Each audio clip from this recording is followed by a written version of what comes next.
there, and welcome to the Fearless Artist Podcast, where we empower classical musicians to build their own thriving careers. I'm your host, Michelle Lynn, and together with Deanna Petre, we teach artists to conquer the entrepreneurial side of their careers and create the futures they want. We are two freelance classical musicians who have lived and worked in Europe for a decade, and together we started the Fearless Artist Mastermind, a coaching company created to teach classical musicians how to overcome fear and take action on building their dream careers. In each episode, we will explore the intersection of artistry and entrepreneurship, teaching you the fearless mindset with practical steps and strategies to build a sustainable career. Get ready to build your own artistic brand, find a supportive community of musicians so that you don't have to figure out everything alone, and earn a living that you deserve. We believe that you can be a thriving artist and not a starving one, and we are redefining what it means to be a classical musician in the modern era. Hey everybody, welcome back to the Fearless Artist Podcast. I'm your host, Michelle Lynn, and today I'm very happy to have my new friend, Wojtek, on. Hey Wojtek, welcome. Hi, Michelle. Thank you so much for having me. How did I do on your name? You did practiced. Wonderful. Thank you. We practiced. I've explained the pronunciation to you, and you nailed it. Thank you. That's really good to hear. It's like those last minute pressure points. The stage pressure is working. Okay. We had a great episode on your podcast, actually, and we got connected through Instagram because we both have affiliation with Code Arts. I know you've taught some workshops at the Code Arts Institute in Rotterdam, where I am on faculty for entrepreneurship. So, yeah, you have some great content around what life is like as a musician. You're a guitarist, composer. You're in the jazz world. You're also currently touring. You're in Canada right now. That's right. Shout out to the Canadians listening. If you just intro to our audience, would be great. I'm originally from Poland, and I picked up the guitar when I was around 14 years old, and I actually studied classical music for a very long time, and I know quite a bit about that world, and I'm really, happy to see you coming from the classical world. I'm really happy to see people from that community coming out and being more active on social media and promoting themselves. Well, 20 years ago, or it's even longer, 30 years ago, when I started playing, that was non-existing. And, building a career in the classical music industry is very challenging. So I know that world a little bit. And but at some point, I transitioned into playing more popular music, let's call it that, for lack of a better word, and getting into jazz. And at some point after 10 years of studying classical music, when it was time to choose what I'm going to do, what I'm going to study, I decided to go into the jazz direction. And that's what actually brought me to Holland, where I moved from Poland in 2004 and studied at the conservatory in The Hague over there. Nice. Yeah, I stayed for almost 20 years. I lived in Holland. And during my studies, I started my group, which is the Wojtek, Justyna Trio, which I have been playing with and touring around the world. Wait, we have to say how that's spelled because it's literally TREE-O, right? That's right. Okay. Actually, it's all one word, Trio. So TREEOH exclamation point. No way. There's an exclamation point in it? There's even an exclamation, but it's like Trio. I thought you were just being like enthusiastic in your Instagram bio. Okay, that is cool. That's fun. Yeah. So it's, it came from... It started as a trio, and like in jazz music, there's the John Scofield trio, there's the Larry Goldings trio, whatever, and I kind of followed in that line, but I wanted to be a bit different, so I decided to spell a trio in a phonetic way. I kind of always had this idea because I was always interested in a lot of different musical genres, and also being in the pop world, and guitar is also linked to rock music. So I have a very broad musical background and played a lot of different styles. And I always thought that I was going to be a kind of a session musician, and playing behind different artists, and that's how I would make my money, and then do kind of my jazz thing, my own music on the side. But at a certain point, I really decided to dive in 100% into my own music, into building my band with my friends who I play with since our studies. And in the past 10 years, we've released 3 albums and been on tour literally worldwide. We've been to India, we've been to South Korea, we've been to Canada, we've been all over Europe, and I hope to continue doing that for the coming years, and recording new music, releasing new music, and building a business around that. That's awesome. Yeah. And all of your stuff is on Spotify. I'm seeing this. Yes, all the stuff is on Spotify, and of course all the social media, Instagram, Facebook. That's where I'm most present. And of course, I don't know if people still go to websites these days, but everything is on my website. I'm just reading the funk on the bottom, world jazz on top. I think that's a really That's cool it. branding That's tagline. yeah. Yeah. Okay, so I know you also teach these workshops. I mean, I'm right after this. I'm going to go listen to your funky band. But I mean, we connected because you do a lot of content and talking head content, and you're out in Yeah. the forest and you're sharing ideas as a musician. So I'd love to know, like, what's your message? Who are you trying to reach? Like, what do you want to see changing in the music industry? We hear now that, yeah, you got to get on social media, right? The social media is the way to build your brand and grow as an artist. And that's really the channel right now for reaching people, and I think, as you know, and I'm sure you experienced that yourself, and also through your community, everyone struggles with that. I started my professional career almost 25 years ago. So I've really, I started when there was no social media. I Yeah. remember Yeah. that we used to go to clubs to ask for gigs, and then I remember that literally not having a cell phone and just calling people on a landline. So I've seen also the development, coming from that up until now, where everything is online, everything is on social media. And I find it's a great tool for building your brand, promoting yourself, but also a way of artistic expression. And there's always this kind of insecurity linked to social media and putting yourself out there, and promoting yourself and saying whatever it is you want to say, or playing a little bit of music, or sharing stuff from your life or from your concerts, performances, whatever it is. So I'm like everyone in the process of overcoming that, and finding ways to encourage people and share my musical journey with them, and sharing my ideas around that, sharing my experiences, and through building my own career for the past, I think what I see from people that I talk to, and my students, and people that I coach, is that there's this kind of thing that, oh, people are not watching my stuff, and people are not answering my emails, I cannot get any gigs. But the thing is that we're all on the same boat, and I think we are all struggling with the same thing. I struggle to pick up the phone and say something. I struggle to share stuff that I play, or whatever, sharing the music. We all have these challenges, and we should encourage and support each other in overcoming that and putting ourselves out there. Mm-hmm. I find your content very relatable. I think you come across as you are. Like, if I talk to you now, it's like you are exactly as I expect from your content. You do a lot of behind the scenes stuff. You're doing stuff from the road. You're doing backstage stuff. Yeah. Why is it important for you? So what I wanted to say is, I'm surprised to hear that you say that it's a challenge for you, because to me it looks very organic. It looks like you're sharing naturally. So tell me a little bit more about this internal wrestling that you have, because I know that can speak to a lot of people listening who are feeling the same way. Well, thank you so much for saying that.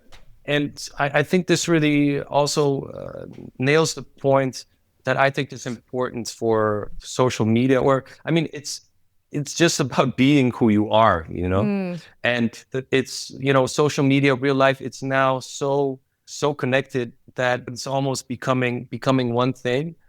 And there's this thing that there's this insecurity, and that there is some kind of expectation from others, or maybe, it's actually the things that we think people are expecting of us is more of a mirror of yourself, and your own insecurities. It's easiest to be yourself, but it's also very difficult. It's difficult to cross that barrier. And um, I and it's like you're thinking, okay, what can I share? What is valuable? What is cool? Whatever. I just try to, just push myself into being, okay, I'm backstage, I'm gonna say a few words, or these little posts that I do every day when I'm back home. I have a morning routine which involves a morning walk. That has become a way for me to just starting my day on a good note, and Mm-hmm. being active. Like the stuff that I think everyone that I talk to has the same challenges. You know, we want to exercise, we want to find time to practice, we want to find time for family, we want to find time to do business, we want to find time for social media, and it can be overwhelming. Yes. And you know, I go for a walk in the morning just to kind of clear my mind, and it's kind of a walking meditation for me. There's no real purpose in that except for me to, you know, of the accountability that I did it. And I said, hey guys, listen, it was tough today to get out of bed, but I'm here. The birds are singing. It's going to be a great day. And I hope, you know, you're facing your challenges as well. So it's actually that these morning posts have just been a way for me to hold myself accountable to people, first of all to myself, but also for people that are out there interested in music, and just kind of, you know, in being a voice of encouragement. And sometimes it's tricky for me, but you know, I just do it, you know. Yeah. Thank you so much for sharing that. I know as musicians, because we don't have this framework of how our day runs every day, like someone who works a 9 to 5, they have a routine. They have to be at the office by 9. They leave at 8:15, whatever. They have to have breakfast before that. You can, you know, reverse your day. But for us, it's like, well, we don't have to actually do anything if we don't want to, or unless there's something on the schedule, right? Yeah. Like today, this podcast was the first thing I had scheduled on my day. It's 5 p.m. Right. So I have the whole day to do whatever I want. And that can be the most crippling thing for creatives, because I've got all these ideas and I've got all this time, but I also have 1 million obligations and text messages coming in. Oh, and then I jump on my phone and now I'm pulled into a loop there. So it's very difficult to navigate. Like, I mean, most of the things we talk about in our membership are like time management and energy management. And I was telling someone the other day, like, I think for the next 40 years, like, I'm going to wake up at 80 years old and be like, okay, how can I best use my energy today? Like, we're going to be talking about this for the rest of our lives, because this is what we have. These are our resources, time and energy. So how can we best spend to have the most impact? I mean, what I pull from your content is a very positive message. I also want to ask you about like the Smiling Warrior branding you have happening, because I find it very encouraging. I know for me too, whenever first of all, I applaud you. Making a morning post, that's insane to me. Like, I don't appear on camera before 2 p.m. minimum. Right. Like I don't film in the morning because I need time to process my own thoughts. So the fact that you're like taking your own energy to encourage your audience, I think is really beautiful. So I'd love for you to talk about, like, did you notice an impact on your audience? Did people give you feedback around that? And then if you want to tell us about like the Smiling Warrior. Sure. Yeah, definitely. You know, here's another thing I struggle with. You know, I wish I could find the discipline to post more varied content, you know, but I'm like, okay, I'm just gonna start with this daily post. And then there's other things of me playing and stuff from the road that I try to post. But sometimes there are two things for me. And one thing is, you know, the regular thing. Sometimes I record myself playing. I'm like, no, there I made a mistake. No, it's like the timing is not right, you know. So I have to kind of overcome the insecurity of that. And it's like, you know, people don't care about that. That's all in your head, you know. But I also struggle with that. So I wish I could be doing more of that, and, you know, showing also more stuff from the road and being more active in that way to have a more varied content. But sometimes it's so busy on the road. And when you're self-managing yourself, you know, you have to talk to the program, you have to talk to the booker, you have to make sure that there's water on stage. I think 100% of people that I speak to have that have these same difficulties of and same struggles as I do. When I moved to Holland, people would ask me, "Oh, Wojtek, what a strange name. You know, are you a DJ? That's really like, it's what a modern name." Like Avicii. Yeah, or so, yeah, exactly, something like that.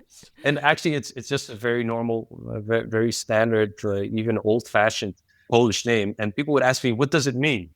And I never gave it any thought, but I Googled what my name means, and my name actually means a person who is happy to go to war, or a smiling warrior. So that brand has actually been handed down to me unknowingly by my parents through my name. And funny thing is, it really sums up my character, because I really love challenges, you know, and I'm the most happy when I'm pushing against something, you know. And it's like the struggle, the difficulties, the challenges, and, you know, a career choice of being a musician is a challenge in itself. You know, I don't find myself a very talented person.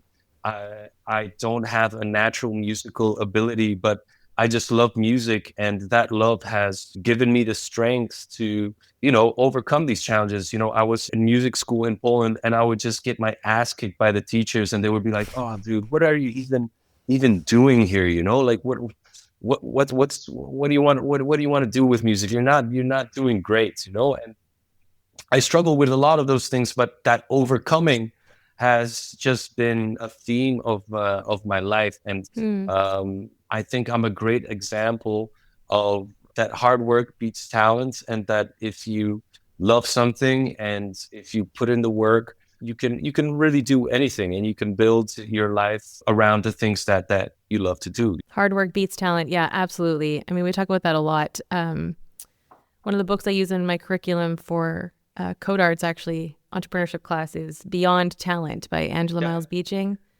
I know that book, and Yeah. it's that was the book that got me started or grew my awareness of the fact that the musical abilities is one thing, but there's this whole other skill set that you have to master to be a musician and to be a music entrepreneur. Yeah. Yeah, exactly. Anybody listening who hasn't gotten that yet, definitely recommend it. And Totally. she came onto the podcast, so get that Oh, wow, episode. Cool. Yeah, she's lovely. Beyond Talent. So just talking about everything, like, because you can be the most talented musician. I tell this to the students. You can be the most talented musician playing for nobody because you don't know how to build an audience. And I think what you mentioned at the beginning of this episode is like learning to build this fan base. There are challenges with it, but when I'm a big believer in showing your face on camera. That's why also I think we connected, because I watch your talking heads. Definitely. Yeah, I mean, I saw your content, and I really loved. I resonated with what you were saying, and I really love the fact I've been following you for a while, and I've seen you grow in what you do, and also being more and more open about your struggles and difficulties. And it's great to see you also growing in that. And I know that you have a community around what you are doing, and you are a supportive and positive voice within that. So good on you, Michelle. I'm really happy to see your growth as well. That's so nice. Thank you so much. Yeah, things have grown a lot.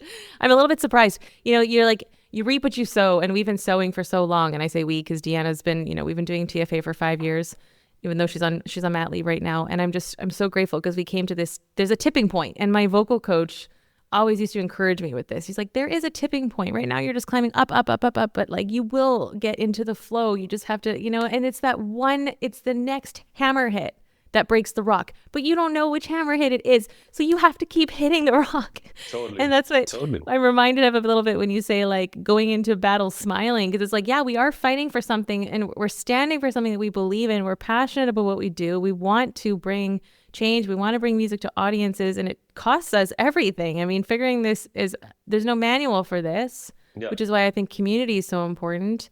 Definitely. Share with me a little bit about what you teach and what you mentioned coaching. Like, what's the message that you're bringing? Well, there's a lot that has to do with the technicalities of just being a musician, and I talk a lot about, first of all, the creative process and creating your music, because I write music, and I've always kind of, also because of the fact that I never consider myself a very good musician, and maybe that's a skill that you develop, so hopefully I'm doing better in that, and it's it's a life's work to develop your musical skills, so that's one thing. But well, first of all, my inspirations were always musicians who played their own music, right? Mm-hmm. And in a way, as much as I love playing classical music, and that was my introduction into music, was playing classical guitar, as much as I like performing the pieces and learning and developing my technique of the instrument, it was always like, this is the piece, and you're supposed to play it like that, and then they're checking every note. That didn't really resonate with me. But when I stepped back and see where my inspirations were, they were always with musicians who were writing their own music, and they were performing their own music. So I was like, okay, I want to do that. And then on the other hand, I was like, if I write my own music, nobody's going to beat me in that, because this is my stuff, Mm-hmm. And it's like, I'm not going to be put up against somebody who performs piece A at this or that tempo. I will be judged kind of based on my own merits, and if there is any natural ability, musical ability that I have, is I think to dare to write my own music. And I think I have developed, and I have a bit of a natural knack for that, but I've also developed my own compositional style throughout the years. And that's, for me, the most fun that I have is creating music. The inspiration, the idea, through how you develop that little seed into a bigger piece of music through recording. And I also talk about recording music, so the whole kind of studio process, and also getting into a lot of technical details that also shape the sound of the music that you are creating, through the whole process of releasing and planning tours, promoting your material, promoting the releases that you have coming up. So one of the courses that I am most passionate about is called the creation cycle, which is really takes you from the moment of creation to releasing, to touring, and kind of rinse and repeat, and doing that's all over again. So everything that goes into to the creative and business process of releasing an album or a piece of music, and going on tour with that, and all the little details that go into that. And a lot of it is, it's just from writing an email, and what needs to be an email, and how much in advance you should reach out, how the whole planning of a release, the whole planning of a tour, and really getting into really technical details that nobody really tells you if you're studying that at school. And it's stuff that you really have to discover for yourself. And there is basically give a manual for that in my workshops. So why is this important to you? Like, why have you invested so much time in developing this resource for these people? It's because of my love of music, and my appreciation of other people's talents. And what I've experienced is that, okay, there were all these people around me, most of them much more talented, and a lot of them better skills as a musician, and I see them stop doing music. A lot of the people that I studied with have gone on to doing other things and could not find their way within a musical career. I'm sad because of that, because I'm sad that my friends whose music I love, who are talented musicians, great players, who have so much to say and so much to give musically to the world, they have so much beauty to offer. I had these conversations, and a lot of them tell me, yeah, but I really don't know how to do this. Like, I don't, I send an email and nobody answers me, and yes. Yeah, it costs so much money to make an album. Where am I supposed to get this money? And then life takes over. Yeah. You make choices, and and the music is still a part of their lives, but it's really on the back burner, and it's become a sort of a hobby. While they could be sharing that with the world and enjoying a musical life, instead of maybe having a different job, or choosing a completely different career, or giving up music in general. So that has actually been my inspiration to kind of create a system and create clear steps that in my opinion need to be followed to get you from point A to point B in building your musical career. Yeah, I mean, the fact that you're taking time and energy and resources to help others so that they can shine their gifts, I mean, that just speaks volumes about the type of person you are. So I think that's really a beautiful way to use your gift, because I mean, there are two things we can do. Either we can pour all of our time and energy into our own selves, but then it becomes a little bit self-absorbed. I mean, I think somebody recently asked me too, like, why do you do the Fearless Artist? He's like, it just pours out of you. I'm like, I don't know, I just have to do it. Like, and sometimes I ask myself, like, I am helping so many musicians like go after their dreams, which means that it's taking away time for me to go after my own dreams. I'm like, wait, where's the balance in this too? You know, and so finding that balance, and then it means that I've had to let go of other things and just focus on these two areas of my life. So it's always, as you're saying, a process and discovering. And like, yeah, if you don't know how to do it, sounds like you must have a book coming, because you got to write all this down and get it out for the I actually world. do have I have a little book where all these ideas are put together, and I just share it with people. So if you go on my Instagram, which I'm sure we will link in the description of this video, and you sent me a message asking for my book, which goes together with the workshops that I give. But everything is kind of presented in a clear way. I'm happy to send it to you Okay, so what should free. they DM you? Because this is great. Because I'm going to do it right now because I need this. I want to see this. DM me Creation Cycle, and I will send Creation you. cycle. I love that. Okay, so do you want to spell out your Instagram for us so everybody can go follow you? Okay, here we go. So WOJTEKJUSTYNA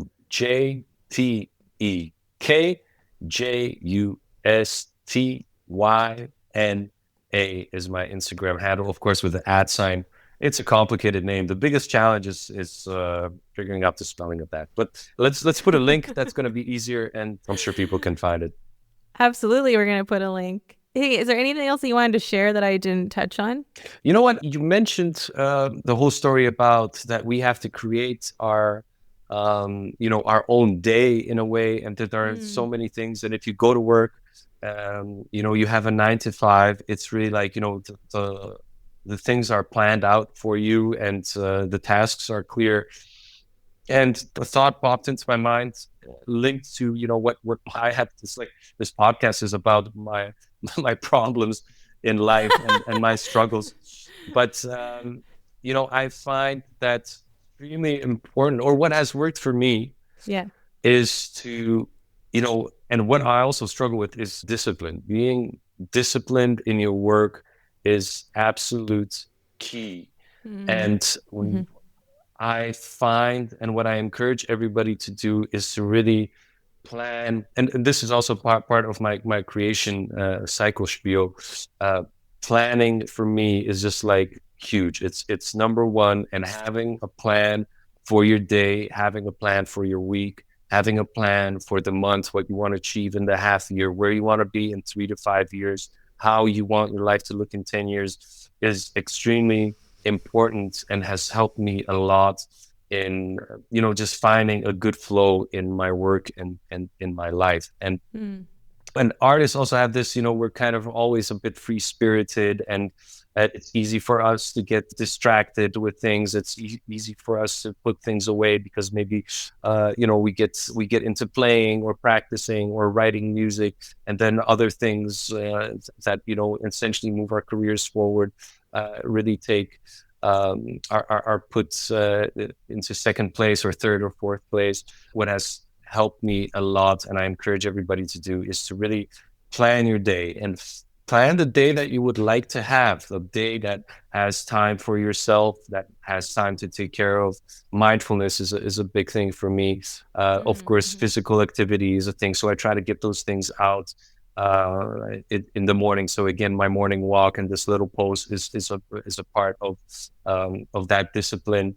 And then finding time to practice without distractions, putting your phone away, making sure that you keep your chops up, that you're prepared for your concert, you're prepared for the tour that you're doing. Finding time in between that to take a breath, to sit down and maybe have a coffee with a loved one, or connecting with friends, or finding a moment to sit on the balcony in the sun for a little bit, just to take a breather, and then jump into doing business things for a while, and finding your own flow and discipline in that. And then finding time for other things in life, because life is not only work, so that making sure that you're eating properly, that you find time to be here with friends, or maybe to do something fun, to go and see a show or whatever, is very important. And I try to structure my day that all the kind of elements, the nourishment for my soul and my mind, that are all there, that I have this flow in every day, in every week, and as you mentioned, there are a lot of things that we need to do, and it can be really overwhelming. So putting all these things in little boxes, in little time compartments during the day, where you're only busy with that, limiting the distraction, it really creates a very nice flow throughout the day. And once you get into that, the work just kind of, it all just has a nice flow to it. I think that's the best word. And once you do that for a week, 2, 3 weeks, 3 months, things really start moving forward. The stress levels are low, because you are in a nice flow that gives you the security. Okay, I'm doing all these things. I'm taking care of myself. I'm taking care of my musicality. I'm taking care of the business. I'm taking care of my relationships. Just for me, creates a very comfortable and relaxed feeling. I love that. Thank you so much for sharing that. And yeah, that ties back in really beautifully with what we were talking about at the beginning. Energy management. I know things for me really improved when I got serious about tracking how much time I put into TFA every week. I use Clockify.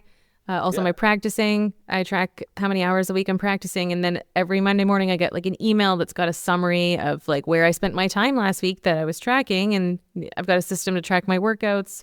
So yeah, having these pillars in place can really help you stay, finding this kind of routine through the chaos, especially you know what it's like to be on the road.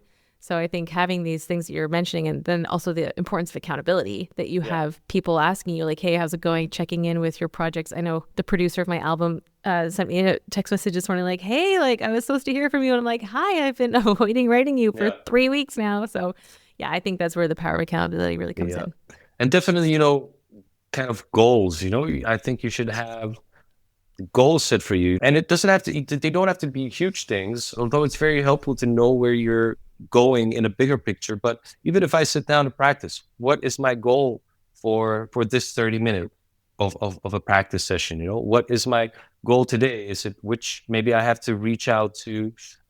There's some deadlines, or there's certain clubs or festivals that I need to reach out, and I have an hour for that to get those emails out. And really writing it down and then ticking it off, keeping track of what you're doing, and also having that feeling, okay, I achieved something, because I have this feeling a lot of the times, okay, I'm doing a lot of stuff, but I'm not moving forward, But it's really like saying, okay, look, I sent this one email, I spent 30 minutes practicing. And journaling is also a big thing for me, of sitting down to bring me closer to where I want to be as a person, as a musician, in my family life, whatever. Yeah, it's beautiful. Actually, this morning I started off with a question, what are you looking forward to today? And that's a question that helps me a lot in my own mental state early in the morning. And also I put it on my Instagram stories for fun, and I got some really nice responses from people. And also just for me, this conversation was what I was looking forward to. So I just want to say thank you so much for me as well. Yeah, your positivity, your energy, what you're bringing to the music world. For everybody listening, if you had an action point for them today that they have to go do right now from what you've shared, what would it be? I'm going to go with you. Write down what you are looking forward to today. Here in Canada, the day has just started. In Europe, it's a bit later, but just think about what you look forward to today. Maybe you're going to have a nice dinner with your family. Maybe you're going to have a show later today. Maybe you're looking forward to watch your favorite episode on Netflix. Really sit down, think about what it is that you're looking forward to. And then when that moment comes, really be aware of it and be like, this is the thing that I was looking forward to enjoy today. And then really be present with it. Sit with it and really enjoy that, because I think that's super important. I love that so much. Wojtek, thank you so much for sharing your wisdom on the episode. We're gonna put your socials. We're gonna put your socials in the handles so everyone can go follow you. DM him Creation Cycle, is that right? And they're gonna get that book that you're Creation writing. Cycle. And I already sent you a message. So thanks so much for coming on, and I hope to see you again in the next one. Thank you so much, Michelle. Thank you for having me, and the best of luck with everything that you're doing. That's so nice. Thanks. Thank you for listening to the Fearless Artist Podcast. If you found today's episode inspiring, hit that subscribe button, and don't forget to share this podcast with a friend. To join our membership or one of our coaching programs, visit our website at thefearlessartistmastermind.com. This episode was produced by Pokey Huang at PH Media Studios in New York City. We're Deanna and Michelle, encouraging you to create your own opportunities and to go after what you want. You have what it takes to build the career of your dreams. Until next time, be fearless.